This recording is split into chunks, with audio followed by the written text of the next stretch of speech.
오늘 본문 말씀 신명기 5장 10마디의 말씀, 십계명에 대한 말씀이 되겠습니다. 오늘 십계명 10마디 말씀, 하나님의 10마디라고는 그 의미를 보여주고 있는데, 오늘 그 5장의 제목을 잡는다면 한번 따라하겠습니다.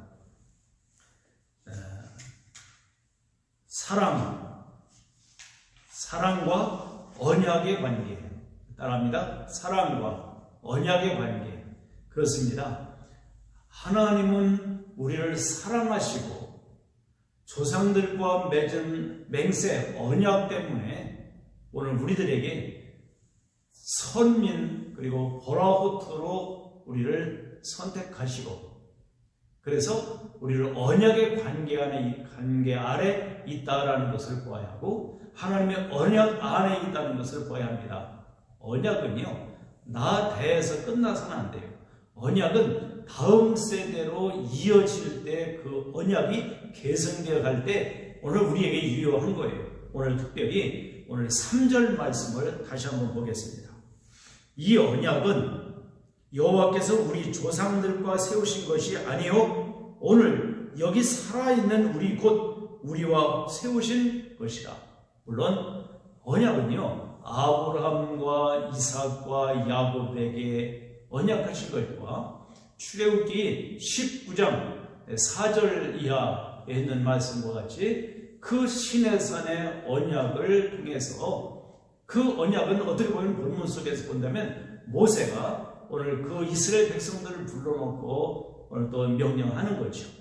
그때 본문에 보면 이건 조상들과 맺은 언약이 아니다. 아니, 조상들과 맺은 언약임에도 불구하고 항상 말씀은 오늘이라고 하는, 오늘 우리가 살고 있는 이 시대에 그 언약이 계승되어지기 때문에 그 언약은 조상들과 맺은 언약으로 끝나는 것이 아니라 우리들에게 오늘 유효한 하나님의 언약이라는 것을 말씀하고 계신 거예요.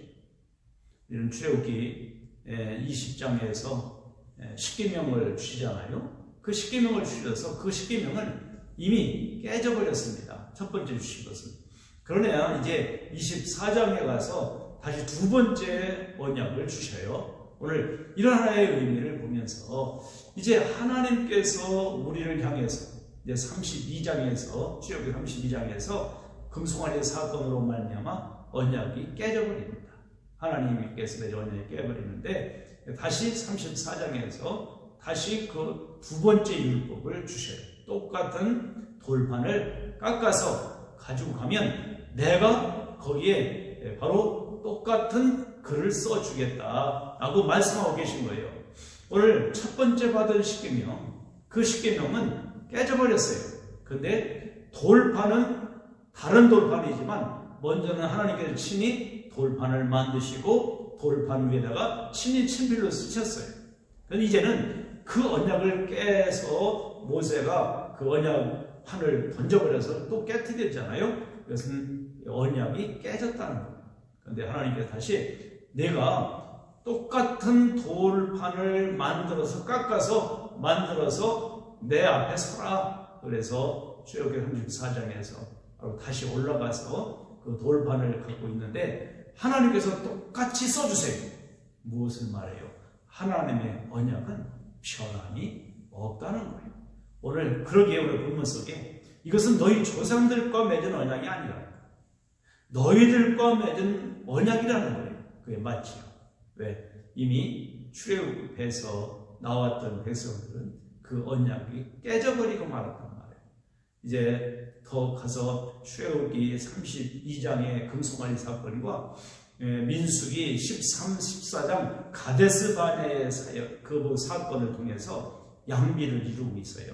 바로 그 가운데 분명히 똑같은 의미를 부여해주면서 이제는 가데스 반역을 통해서 38년 동안이라고 하는 그 기나긴 모든 여정 속에 화성세월을 하고 훈련함으로 말미암아 이제 하나님께서 이 신명기를 통해서 그 제2세들에게 언약 갱신을 하고 계시다라는 것을 우리 보아야 한다, 그 말이에요. 오늘 그렇다면 오늘 우리는 이 타종교는요 사실 내가 바로 무엇을 함으로 말미암아 그 신에게 나아가지만 우리 기독교는 하나님이 우리를 찾아오시는 그런 놀라운 하나님의 사랑을 우리에게 보여주고 있다는 것을 우리가 보면서 하나님께 초점을 맞추고 하나님과 주파수를 맞출 때 우리의 삶에는 행복함이 있고 부요함이 있어요.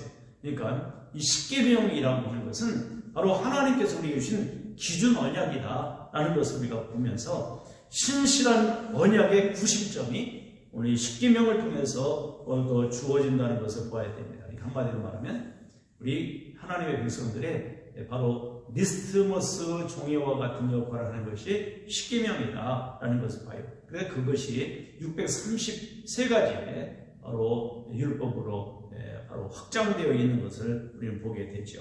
한마디로 10마디의 말씀을 통해서 기본 십계명만 지켜도 탈선하지 않는다. 얼마나 놀라운 하나님의 은혜인가를 보아야 합니다.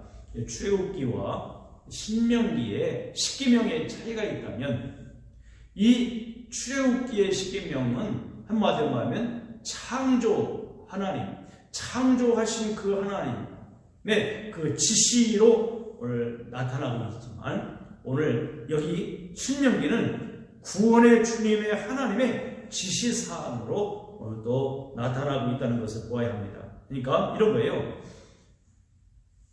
출애굽기의 십계명은 내가 쉽게 말하면 이 안식일을 기억하여 거룩히 지키라라고 하는 그 네 번째 계명 있잖아요. 그 계명을 통해서 우리에게 보여주고 계신 것은 내가 쉬었으니 너희도 쉬어라. 그런 의미예요. 근데 신명기에서는 내가 너를 구원했으니 내 명령을 지키는 그 삶에서 나아가라. 사실 내 명령을 지키라. 왜? 내가 너희를 구원했으니까. 사실 이 구원과 이 구심은 안식일인 것을 보여주고 있어요. 바로 그것을 통해서 우리는 하나님께서 내가 너희들에게 이미 마련한 길, 그 길로 쭉 가기만 하면 된다. 우리는 은혜와 은혜 사이에 오늘이라고 하는 이 시점이 바로 어떻게 말씀에 반응하느냐에 따라 이 말씀의 내루에 그리고 순종의 열차를 타고 그냥 쭉 그 길을 따라만 가면 된다. 만약에 그 길에서 좌로나 우로나 치우치면 탈선한 것이 된다. 그래서 기본 10가지 계명만 지켜도 탈선하지 않게 된다는 것을 오늘 하나님께서 우리에게 보여주고 계신 거예요. 오늘 특별히 32절을 말씀을 한번 보았으면 좋겠어요. 그런즉 너희 하나님 여호와께서 너희에게 명령하신 대로 너희는 삼가 행하여 좌로나 우로나 치우치지 말고 즉 이탈하지 말아라. 탈선하면 안 된다는 거예요. 그러니까 십계명을 주시고 그 십계명의 기본적인 십계명 안에서 그것만 지켜도 탈선하지 않는 하나의 리트머스 시험지와 같이 오늘 분명한 길을 주셨다는 것을 보여주겠습니다. 그러니까 다른 길로 가지 말고 이미 마련된 길로 그냥 쭉 가기만 하면 된다라고는 명령. 이것이 십계명인 것을 우리가 보면서 내가 명령했으니 좌로나 우로나 치우치 말아라, 탈선하지 말아라, 이탈하지 말고 쭉 가라. 오늘 그 맛에 그렇게 되면 어떻게 된다고요? 33절 너희 하나님 여호와께서 너에게 명령하신 모든 도를 행하라. 그리하면 세모를 쳐놓으세요. 너희가 살 것이요 복이 너희에게 있을 것이며 너희가 차지한 땅에서 너희의 날이 길리라. 세 가지예요. 살 것이다, 복을 줄 것이다, 그 복을 누리는 시간이 길 것이다.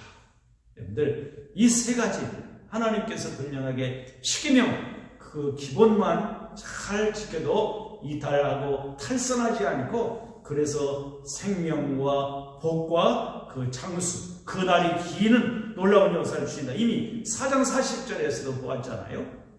어떤 말씀의 의미가 있었어요? 오래도록 그 땅에서 살리라. 하나님이 주신 땅에서. 오늘 그렇습니다. 만약에 하나님 모든 것들의 주인은 하나님이시다 라는 것을 우리가 보게 되죠. 우리가 잠깐 1장에서 지금 5장까지 정의를 한번 해보면 1장은요 시내산에서 가데스까지 바로 실패했음에도 불구하고 반기를 들었음에도 불구하고 하나님의 은혜를 주셔서 그것을 이끌어 가신다는 것을 보여주고 2장에서는 경유하는 들어가서 차지해야 할 땅, 돌아가야 하고 또 주시는 땅, 주실 땅 이런 것들 보면서 하나님이 주인이시다라는 것을 보여주고 있고요. 그 다음에 3장에서 주신 땅에서 우리는 누가 동행을 하느냐라는 것을 중요하죠. 바로 아모리와 아모리 왕 시온과 바산 왕 이 전쟁에서 하나님이 큰 염려할 것 없이 그런 것을 모델로 보여주면서 바로 샘플로 보여주면서 너희들 가나안 땅에 들어가도 걱정할 것 없어. 내가 너희들과 동행하기 때문이야 라고 말씀하면서 이제 4장에서 하나님께 속한 언약의 땅에서 말씀에 집중해야 된다. 너희의 동행자는 진정한 동행자는 말씀이다. 하나님이시다 라는 것을 보여주고 있어요. 중요한 게 나의 주인은 누군가 이걸 늘 명확하게 정리해 가야 합니다. 그러니까 하나님 말씀에 합한 자만 우리가 하나님의 은혜를 경험할 수가 있어요. 하나님의 말씀에 합한 자. 오늘 이런 의미에서 보면서 4장 40절에서 오래 살리라, 5장 33절에서 너희 날이 길리라. 이 포인트는요, 하나님 마음에 코드만 맞추면 나머지는 하나님께서 이끄시다. 즉, 그 코드가 뭐예요? 이미 마련된 길, 이 말씀의 궤도, 또 더 집약한다면 10계명만 지켜도 오늘도 이탈하지 않게 되고 바로 하나님께서 영원한 은혜를 주실 것이니까 괜히 길을 찾고 길을 만들지 말라라는 말씀이에요. 그것이 오늘 드디어 이제 5장에서 그 바로미터와 같이 10계명, 신실한 언약의 구심점은 10계명이다 라는 것을 보여주고 있어요. 우리 사랑하는 원수대 성도 여러분들, 이제 이 10계명에 대해서 심화 과정을 통해서 앞으로도 말씀을 드리겠습니다만은 이 7절에서 보면 바로 하나님, 바로 알파님이라는 단어를 오늘도 사용하고 있는 것을 보게 돼요. 하나님의 얼굴이라는 거예요. 하나님의 얼굴, 오늘 이런 것을 보면서 우리는 항상 알파님, 하나님 외에 우리와 하나님 사이에 그 무엇이 있어서는 안 된다. 즉 오직 여호와 하나님만 우리가 경외해야 된다고 말씀을 드렸잖아요. 오늘 그날 가나안 땅은 바알신이 있고 아주 우상 소굴입니다. 오늘 그런 가운데 하나님과 우리 사이에 언약된 백성들 사이에 그 어느 것도 끼어서는 안 된다. 아무것도 있어서는 안 된다. 즉 말하면 나는 너만 아니까 너도 나만 알아야 된다. 나는 너만 사랑하니까 너희도 나만 사랑하고 나를 바라봐라. 그렇지 않으면 질투하신 하나님이라는 것을 보여주면서 그리고 특별히 여호와의 이름을 망령될 거에 잃지 말라. 이름이라는 건요 하나님의 인격, 오늘 하나님의 성품이 오늘 그러니까 하나님의 이름을 주술적으로 사용하지 말아라 라는 말씀을 드리겠습니다. 오늘 이방신들은 그냥 열왕기상 바로 18장에서 보면 바알의 선지자들과 엘리야와의 그 접전 850대 1 접전할 때 바알의 선지자들이 바리오 부르잖아요. 바로 그것은 주술적인 의미예요. 그러니까 하나님의 이름을 주술적으로 사용해서는 안 된다라는 것을 봅니다. 그게 여호와의 이름을 망령되이 일컫지 말아라. 그리고 특별히 안식일의 규정을 특별히 강조하고 있는 이것을 보면서 우리가 출애굽기에서는 기억하라 라고 말씀하고 있는데 오늘 본문 속에서는 지키라는 것을 강조하고 있어요. 기억만 해서 되는 게 아니죠. 우리는 그 말씀을 따라 삶으로 살아내야 한다는 것을 보여줍니다. 이런 하나의 원리 안에서 10계명들이 우리의 삶에 어떻게 접목이 되어야 할 것인가. 오늘 그러므로 말미암아 이것이 우리 하나님 앞에 주어진 의미인 것을 보여주면서 결국 이제 17절부터 20절 가운데는 바로 외부적인 부분들이지만 21절을 우리 함께 보겠습니다. 21절입니다.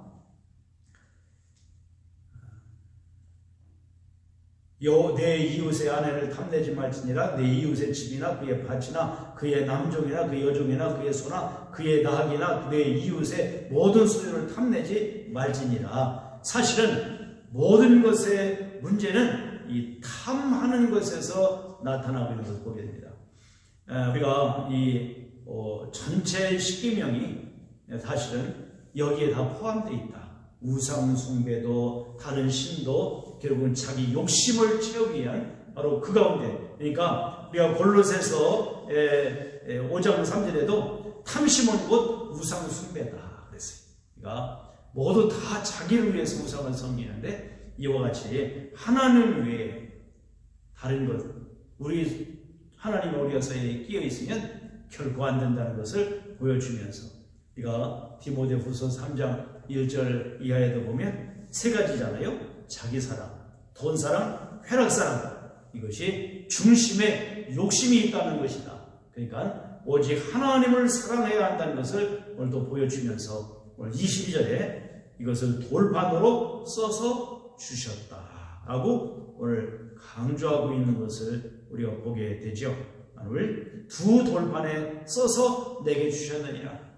우리는 내용은 변함이 없어요. 첫 번째 준 십계명과 두 번째 다시 써준 십계명과 친히 쓰신 것은 하나님이시고 내용도 똑같고, 오늘 이런 것들 보면서 어떤 상황 속에서도 우리는 십계명, 그 하나님의 입으로 나오는 말씀, 그 말씀만 따라가도 탈선하지 않고 이탈되지 않고 우리는 하나님의 은혜 가운데 주실 은혜 오늘 바라보며 나갈 수 있는 줄 믿고, 오늘도 주신 말씀 안에서 오늘도 묵묵히 오늘도 마련된 그 길만을 가고 다른 길을 찾거나 다른 길을 생각하지 않은 우리 온 세대 권속들이기를 축복합니다.